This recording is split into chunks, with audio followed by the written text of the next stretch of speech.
Hello everyone, welcome back to my YouTube channel. My name is August, and today's going to be a very exciting video.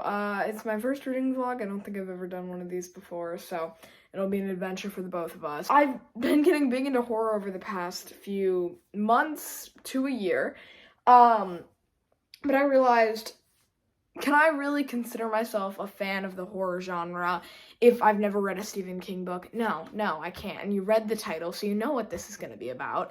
But basically, my plan is I'm going to read a Stephen King book, and I originally wanted to read 11/22/63 because I heard it's really good, but it's really long and it's also not horror, so it's kind of confusing in that sense of my end goal. I will still read it eventually, and then I wanted to read Billy Summers, but it's more of a psychological horror that's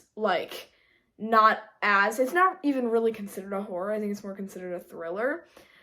So after a lot of researching and a lot of prepping, because this could not be just any Stephen King book. I had to find the perfect book, the perfect experience for me, and I ended up choosing The Institute by Stephen King.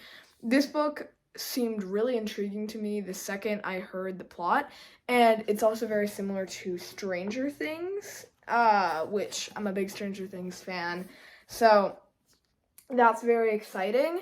And I just read the back of it, and it's really intriguing. So I'm gonna be updating my progress on me reading this book once I get a solid way through. I'm gonna be keeping this mainly spoiler free. Obviously, with any book vlog, you have to say a few spoilers. They're not really spoilers, just kind of plot points. So if you haven't read it and you're really spoiler sensitive, I would recommend clicking off of this video. But if you have read it, or you just want my reading vlog and reaction, then stick around. Okay, so I have started The Institute by Stephen King. So far it's been a fairly mixed bag. I'm kind of confused about what I think about it, because in one way I'm really intrigued. It is a very interesting story. But in the other, I don't like that it's dual POV. And if you don't know what that means, it basically has multiple different characters that it switches between the chapters. And that's really annoying because if you don't know, I think the main character of the story is Luke. But for the first 50 pages, we're following the character of Tim. And I'm 129 pages in, and Tim hasn't been mentioned once after that. So I'm really confused about where the story is heading, but I love everything to do with Luke's character. It's very interesting. I'm really excited to keep going. I'm about 1/4 of the way through, and I'm really intrigued. It is day 3 of reading The Institute by Stephen King. And for some reason, I've been kind of slowing down. I really like it, but I'd say I'm what would you say, 30-ish% through. And I'm just kind of finding myself not bored per se, but because I'm intrigued with the story, but at the same time I read a tiny page and then I set it down and then read a tiny page, if you know what I mean. So I'm gonna read a really long segment and I'm gonna time lapse it. So yeah.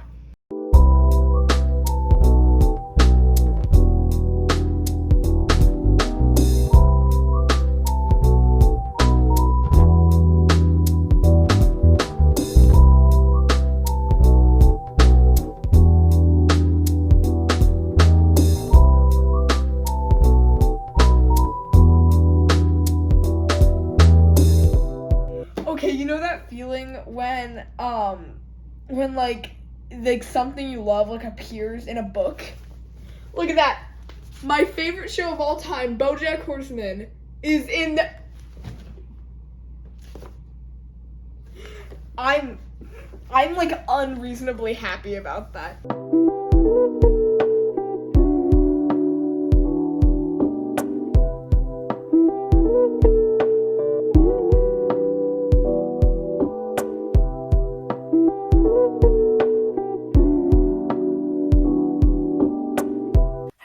Sorry, my room's a little messy, but it is day 4 of reading The Institute, and man, I don't think there's a better word to use than I am obsessed with this book.